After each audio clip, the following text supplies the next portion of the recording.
Okay, so strangely enough, I started again with a normal doodle with black and white. I did promise to change a little bit of my style to a more different approach, but of course it is difficult for now to do this. So I did made some pieces, one in blue and one in red, and it was mostly linear, the lines, and it wasn't as much dark as it usually is. So, yeah, this doodle was fun. I enjoyed doing it. It does help me to film the videos while sketching. I've said it before because it is therapeutic to me to talk about my sketches. And this sketch was about a starfish out of water. I don't know. And it was a fun ride. Um I am trying to learn to draw with oil pastels, even though I've done very little work with oil pastels. And I have some Winsor and Newton ink, which I will use in future videos. But for now, I'm taking it step by step and not trying to go too far ahead. I'm taking it one step at a time. So now this doodle did have a lot of components that I did like. I was more focused on what I had in mind, and my plan was a little bit more clear this time. I usually draw whatever pops out, but this time I was a little bit more focused, which is an improvement because it does mean that I am getting better at my art. And I can explain the artwork to you guys because it does have something personal that resonates with this piece, I think.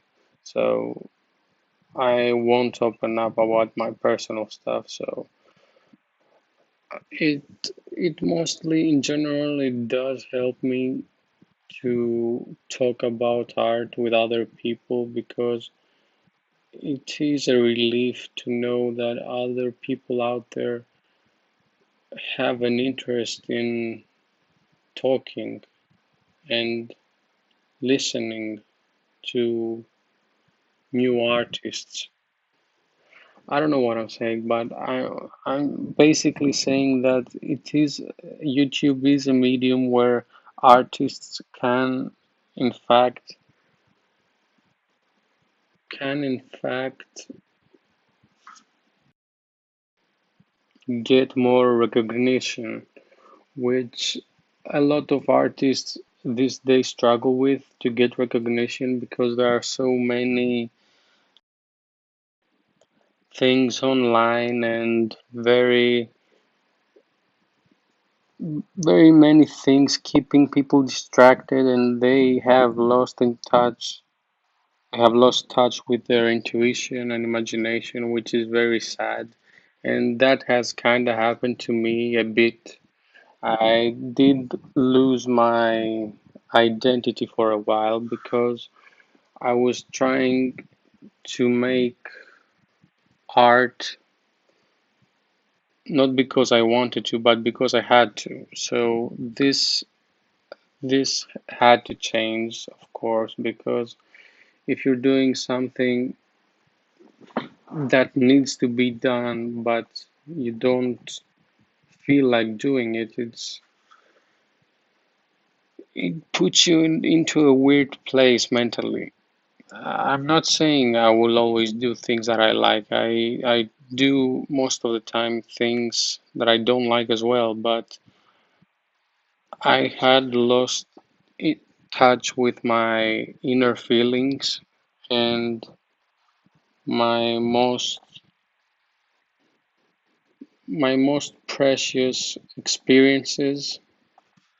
So that's why I was trying to take a break for a while. I was just trying to recover from being too demanding of myself. I was trying to stop being so demanding of myself and just try to do what I want to do without having the obligation to feel like this is my purpose, and if I don't do this then I'm a failure and all of that stuff.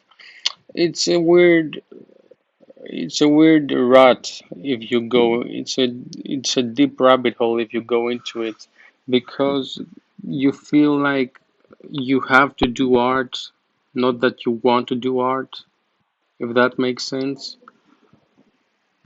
If someone is into that space, it's not a good space to be in, because it does mean that you have lost touch with your most significant part of your identity, which is doing art because you like doing art, not because you want to satisfy other people and because you want to satisfy others' needs.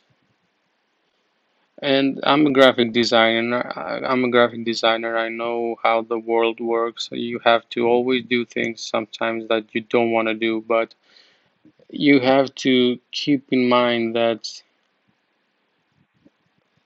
as a priority to have, it's best to take a step back at sometimes and just relax, I think. And that's what I'm doing. I'm taking a step back and relaxing and just drawing like a kid again. Drawing like drawing more of my imagination from my imagination and not taking everything too seriously. Like I'm always, when I'm trying to make art, I'm always trying to make the best piece ever, or the best artwork ever, or this is gonna be a masterpiece. And if you put this heavy load on yourself that you have to make a masterpiece, it's never gonna work. Like, it takes practice to go from 0 to 100. It doesn't happen overnight, and that's what I'm trying to explain to you guys, that you don't be afraid to fail and make bad drawings, because there really are not bad drawings. Everything that comes out of you is unique because it came out of you. So nobody can draw like you and nobody can write like you, and you are unique. So even if some pieces, even if there are pieces that you don't like, I will say that I started by doing a lot of patterns and a lot of experimentation before reaching the level that I am today. So, what you see today is like 5 years of constant repetition of shapes and lines, and I'm not quite there yet, but I have reached the goal that I'm satisfied. But I would reach for more. Of course, everybody tries to reach for more. I will try to reach for the limitless. For the I have heard this expression before, that everybody tries to reach for perfection, but no one will ever reach it. And actually, Leonardo da Vinci, one of the greatest artists, mathematicians, astronomers, to go on, and the list goes on. Like, he felt that he didn't do enough when he was dying.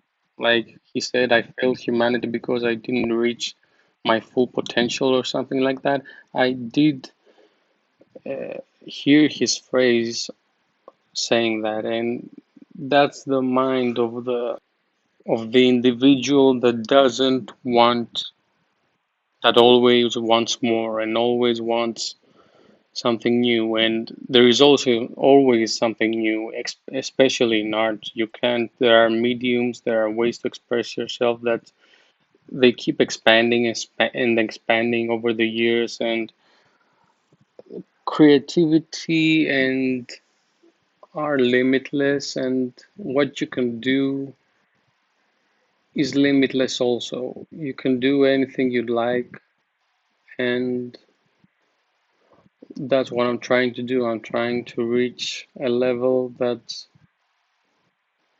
would make me proud, at least as a human, if that makes sense.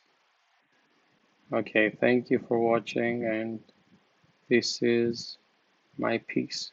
Bye bye.